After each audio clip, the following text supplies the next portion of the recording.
33वां अध्याय महारास।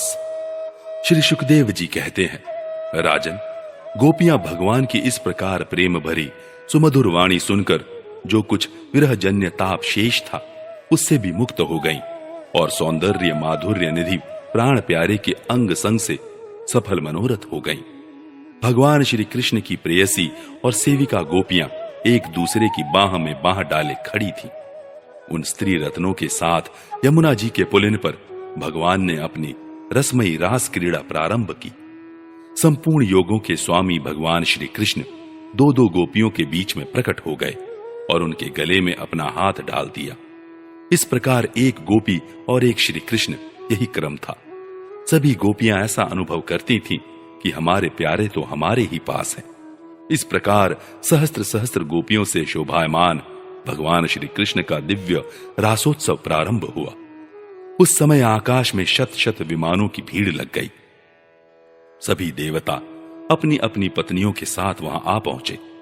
रासोत्सव के दर्शन की लालसा से, उत्सुकता से उनका मन उनके वश में नहीं था। स्वर्ग की दिव्य दुंदुभियां अपने आप बज उठी। स्वर्गीय पुष्पों की वर्षा होने लगी। गंधर्वगण अपनी अपनी पत्नियों के साथ भगवान के निर्मल यश का गान करने लगे। रास मंडल में सभी गोपियां अपने प्रियतम श्याम सुंदर के साथ नृत्य करने लगी। उनकी कलाइयों के कंगन, पैरों के पाजेब और करधनी के छोटे छोटे घुंघरू एक साथ बज उठे। असंख्य गोपियां थीं, इसलिए यह मधुर ध्वनि भी बड़े ही जोर की हो रही थी। यमुना जी की रमण रेती पर व्रज सुंदरियों के बीच में भगवान श्री कृष्ण की बड़ी अनोखी शोभा हुई। ऐसा जान पड़ता था मानो अगणित पीली पीली दमकती हुई सुवर्ण मणियों के बीच में ज्योतिर्मयी नीलमणि चमक रही हो। नृत्य के समय गोपियां तरह तरह से ठुमक ठुमक कर अपने पांव कभी आगे बढ़ाती और कभी पीछे हटा लेती। कभी गति के अनुसार धीरे धीरे पांव रखती तो कभी बड़े वेग से, कभी चाक की तरह घूम जाती, कभी अपने हाथ उठा उठाकर भाव बताती तो कभी विभिन्न प्रकार से उन्हें चमकाती, कभी बड़े कलापूर्ण ढंग से मुस्कुराती तो कभी भौहें मटकाती। नाचते नाचते उनकी पतली कमर ऐसी लचक जाती थी मानो टूट गई हो। झुकने, बैठने, उठने और चलने की फुर्ती से उनके स्तन हिल रहे थे तथा वस्त्र उड़े जा रहे थे। कानों के कुंडल हिल हिलकर कपोलों पर आ जाते थे। नाचने के परिश्रम से उनके मुंह पर पसीने की बूंदें झलकने लगी थी। केशों की चोटियां कुछ ढीली पड़ गई थी। नीवी की गांठें खुली जा रही थी। इस प्रकार नटवर नंदलाल की परम प्रेयसी गोपियां उनके साथ गा गा कर नाच रही थी। परीक्षित, उस समय ऐसा जान पड़ता था मानो बहुत से श्री कृष्ण तो सांवले सांवले मेघ मंडल हैं और उनके बीच बीच में चमकती हुई गोरी गोपियां बिजली हैं। उनकी शोभा असीम थी। गोपियों का जीवन भगवान की रति है, प्रेम है। वे श्री कृष्ण से सटकर नाचते नाचते ऊंचे स्वर से मधुर गान कर रही थी। श्री कृष्ण का संस्पर्श पा पाकर और भी आनंद मग्न हो रही थी। उनके राग रागिनियों से पूर्ण गान से यह सारा जगत अब भी गूंज रहा है। कोई गोपी भगवान के साथ उनके स्वर में स्वर मिलाकर गा रही थी। वह श्री कृष्ण के स्वर की अपेक्षा और भी ऊंचे स्वर से राग अलापने लगी। उसके विलक्षण और उत्तम स्वर को सुनकर वे बहुत ही प्रसन्न हुए और वाह वाह करके उसकी प्रशंसा करने लगे। उसी राग को एक दूसरी सखी ने ध्रुपद में गाया। उसका भी भगवान ने बहुत सम्मान किया। एक गोपी नृत्य करते करते थक गई। उसकी कलाइयों से कंगन और चोटियों से बेला के फूल खिसकने लगे। तब उसने अपने बगल में ही खड़े मुरली मनोहर श्याम सुंदर के कंधे को अपनी बाह से कसकर पकड़ लिया। भगवान श्री कृष्ण ने अपना एक हाथ दूसरी गोपी के कंधे पर रख रखा था। वह स्वभाव से तो कोमल के समान सुगंध से युक्त था ही, उस पर बड़ा सुगंधित चंदन का लेप भी था। उसकी सुगंध से वह गोपी पुलकित हो गई। उसका रोम रोम खिल उठा। उसने झट से उसे चूम लिया। एक गोपी नृत्य कर रही थी। नाचने के कारण उसके कुंडल हिल रहे थे। उनकी छटा से उसके कपोल और भी चमक रहे थे। उसने अपने कपोलों को भगवान श्री कृष्ण के कपोल से सटा दिया और भगवान ने उसके मुंह में अपना चबाया हुआ पान दे दिया। कोई गोपी नुपुर और करधनी के घुंघरुओं को झनकारती हुई नाच और गा रही थी। वह जब बहुत थक गई तब उसने अपने बगल में ही खड़े श्याम सुंदर के शीतल कर कमल को अपने दोनों स्तनों पर रख लिया। परीक्षित, गोपियों का सौभाग्य लक्ष्मी जी से भी बढ़कर है। लक्ष्मी जी के परम प्रियतम एकांत वल्लभ भगवान श्री कृष्ण को अपने परम प्रियतम के रूप में पाकर गोपियां गान करती हुई उनके साथ विहार करने लगी। भगवान श्री कृष्ण ने उनके गलों को अपने भुजपाश में बांध रखा था। उस समय गोपियों की बड़ी अपूर्व शोभा थी। उनके कानों में कमल के कुंडल शोभायमान थे, घुंघराली अलके कपोलों पर लटक रही थी। पसीने की बूंद झलकने से उनके मुख की छटा निराली ही हो गई थी। वे रास मंडल में भगवान श्री कृष्ण के साथ नृत्य कर रही थी। उनके कंगन और पायजेबों के बाजे बज रहे थे। भौरे उनके ताल सुर में अपना सुर मिलाकर गा रहे थे और उनके जूड़ों तथा चोटियों में गुथे हुए फूल गिरते जा रहे थे। परीक्षित, जैसे नन्हा सा शिशु निर्विकार भाव से अपनी परछाई के साथ खेलता है, वैसे ही रमा रमण भगवान श्री कृष्ण कभी उन्हें अपने हृदय से लगा लेते, कभी हाथ से उनका अंग स्पर्श करते, कभी प्रेम भरी तिरछी चितवन से उनकी ओर देखते, तो कभी लीला से उन्मुक्त हंसी हंसने लगते। इस प्रकार उन्होंने व्रज सुंदरियों के साथ क्रीड़ा की, विहार किया। परीक्षित, भगवान के अंगों का संस्पर्श प्राप्त करके गोपियों की इंद्रियां प्रेम और आनंद से विह्वल हो गईं।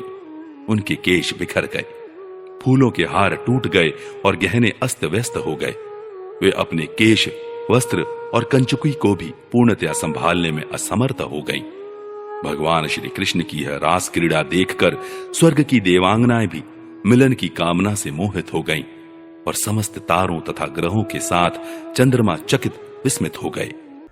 परीक्षित, यद्यपि भगवान आत्मा राम हैं, उन्हें अपने अतिरिक्त और किसी की भी आवश्यकता नहीं है, फिर भी उन्होंने जितनी गोपियां थीं उतने ही रूप धारण किए और खेल खेल में उनके साथ इस प्रकार विहार किया। जब बहुत देर तक गान और नृत्य आदि विहार करने के कारण गोपियां थक गईं, तब करुणामय भगवान श्री कृष्ण ने बड़े प्रेम से स्वयं अपने सुखद कर कमलों के द्वारा उनके मुंह पोंछे। परीक्षित, भगवान के कर कमल और नख स्पर्श से गोपियों को बड़ा आनंद हुआ।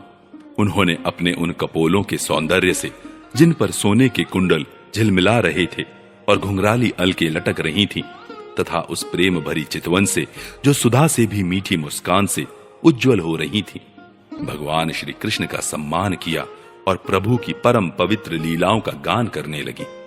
इसके बाद जैसे थका हुआ गजराज किनारों को तोड़ता हुआ हथिनियों के साथ जल में घुसकर क्रीड़ा करता है, वैसे ही लोक और वेद की मर्यादा का अतिक्रमण करने वाले भगवान ने अपनी थकान दूर करने के लिए गोपियों के साथ जल क्रीड़ा करने के उद्देश्य से यमुना के जल में प्रवेश किया। उस समय भगवान की वनमाला गोपियों के अंग की रगड़ से कुछ कुचल सी गई थी और उनके वक्ष स्थल की केसर से वह रंग भी गई थी। उसके चारों ओर गुनगुनाते हुए भौरे उनके पीछे पीछे इस प्रकार चल रहे थे मानो गंधर्व राज उनकी कीर्ति का गान करते हुए पीछे पीछे चल रहे हों। परीक्षित, यमुना जल में गोपियों ने प्रेम भरी चितवन से भगवान की ओर देख देख कर तथा हंस हंस कर उन पर इधर उधर से जल की खूब बौछारें डाली। जल उलीच उलीच कर उन्हें खूब नहलाया। विमानों पर चढ़े हुए देवता पुष्पों की वर्षा करके उनकी स्तुति करने लगे। इस प्रकार यमुना जल में स्वयं आत्मा राम भगवान श्री कृष्ण ने गजराज के समान जल विहार किया। इसके बाद भगवान श्री कृष्ण व्रज युवतियों और भौरों की भीड़ से घिरे हुए यमुना तट के उपवन में गए। वह बड़ा ही रमणीय था। उसके चारों ओर जल और स्थल में बड़ी सुंदर सुगंध वाले फूल खिले हुए थे। उनकी सुवास लेकर मंद मंद वायु चल रही थी। उसमें भगवान इस प्रकार विचरण करने लगे जैसे मदमत्त गजराज हथिनियों के झुंड के साथ घूम रहा हो। परीक्षित, शरद की वह रात्रि जिसके रूप में अनेक रात्रियां पुंजीभूत हो गई थी, बहुत ही सुंदर थी। चारों ओर चंद्रमा की बड़ी सुंदर चांदनी छिटक रही थी। काव्यों में शरद ऋतु की जिन रस सामग्रियों का वर्णन मिलता है, उन सभी से वह युक्त थी। उसमें भगवान श्री कृष्ण ने अपनी प्रेयसी गोपियों के साथ यमुना के पुलिन यमुना जी और उनके उपवन में विहार किया। यह बात स्मरण रखनी चाहिए कि भगवान सत्य संकल्प है। यह सब उनके चिन्मय संकल्प की ही चिन्मय लीला है और उन्होंने इस लीला में काम भाव को उसकी चेष्टाओं को तथा उसकी क्रिया को सर्वथा अपने अधीन कर रखा था, उन्हें अपने आप में कैद कर रखा था। राजा परीक्षित ने पूछा, भगवान श्री कृष्ण सारे जगत के एकमात्र स्वामी हैं।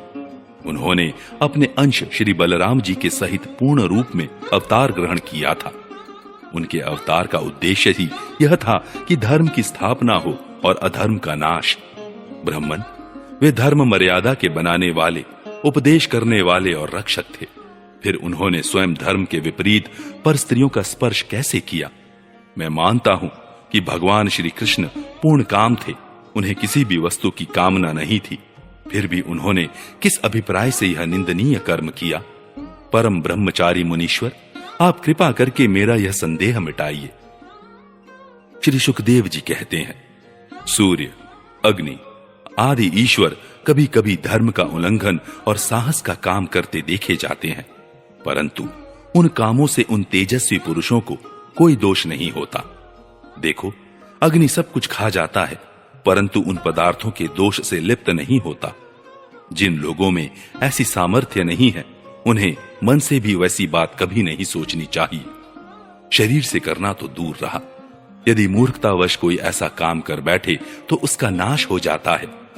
भगवान शंकर ने हलाहल विष पी लिया था, दूसरा कोई पिए तो वह जलकर भस्म हो जाएगा। इसलिए इस प्रकार के जो शंकर आदि ईश्वर हैं, अपने अधिकार के अनुसार उनके वचन को ही सत्य मानना और उसी के अनुसार आचरण करना चाहिए। उनके आचरण का अनुकरण तो कहीं कहीं ही किया जाता है। इसलिए बुद्धिमान पुरुष को चाहिए कि उनका जो आचरण उनके उपदेश के अनुकूल हो, उसी को जीवन में उतारे। परीक्षित, वे सामर्थ्यवान पुरुष अहंकारहीन होते हैं। शुभ कर्म करने में उनका कोई सांसारिक स्वार्थ नहीं होता और अशुभ कर्म करने में अनर्थ नहीं होता। वे स्वार्थ और अनर्थ से ऊपर उठे होते हैं। जब उन्हीं के संबंध में ऐसी बात है, तब जो पशु, पक्षी, मनुष्य, देवता आदि समस्त चराचर जीवों के एकमात्र प्रभु सर्वेश्वर भगवान हैं, उनके साथ मानवीय शुभ और अशुभ का संबंध कैसे जोड़ा जा सकता है? जिनके चरण कमलों के रज का सेवन करके भक्तजन तृप्त हो जाते हैं, जिनके साथ योग प्राप्त करके उसके प्रभाव से योगी जन अपने सारे कर्म बंधन काट डालते हैं, और विचारशील ज्ञानी जन जिनके तत्व का विचार करके तत्स्वरूप हो जाते हैं तथा समस्त कर्म बंधनों से मुक्त होकर स्वच्छंद विचरते हैं, वे ही भगवान अपने भक्तों की इच्छा से अपना चिन्मय श्री विग्रह प्रकट करते हैं। तब भला उनमें कर्म बंधन की कल्पना ही कैसे हो सकती है? गोपियों की, उनके पतियों के और संपूर्ण शरीरधारियों के अंतःकरणों में जो आत्मा रूप से विराजमान है, जो सबके साक्षी और परम पति है, वही तो अपना दिव्य चिन्मय श्री विग्रह प्रकट करके यह लीला कर रहे हैं। भगवान जीवों पर कृपा करने के लिए ही अपने को मनुष्य रूप में प्रकट करते हैं और ऐसी लीलाएं करते हैं जिन्हें सुनकर जीव भगवत परायण हो जाए। व्रजवासी गोपों ने भगवान श्री कृष्ण में तनिक भी दोष बुद्धि नहीं की। वे उनकी योग माया से मोहित होकर ऐसा समझ रहे थे कि हमारी पत्नियां हमारे पास ही हैं। ब्रह्मा की रात्रि के बराबर वह रात्रि बीत गई। ब्रह्म मुहूर्त आया। यद्यपि गोपियों की इच्छा अपने घर लौटने की नहीं थी, फिर भी भगवान श्री कृष्ण की आज्ञा से वे अपने अपने घर चली गईं, क्योंकि वे अपने प्रत्येक चेष्टा से, प्रत्येक संकल्प से केवल भगवान को ही प्रसन्न करना चाहती थी। परीक्षित, जो धीर पुरुष व्रज युवतियों के साथ भगवान श्री कृष्ण के इस चिन्मय रास विलास का श्रद्धा के साथ बार बार श्रवण और वर्णन करता है, उसे भगवान के चरणों में पराभक्ति की प्राप्ति होती है और वह बहुत ही शीघ्र अपने हृदय के रोग काम विकार से छुटकारा पा जाता है। उसका काम भाव सर्वदा के लिए नष्ट हो जाता है।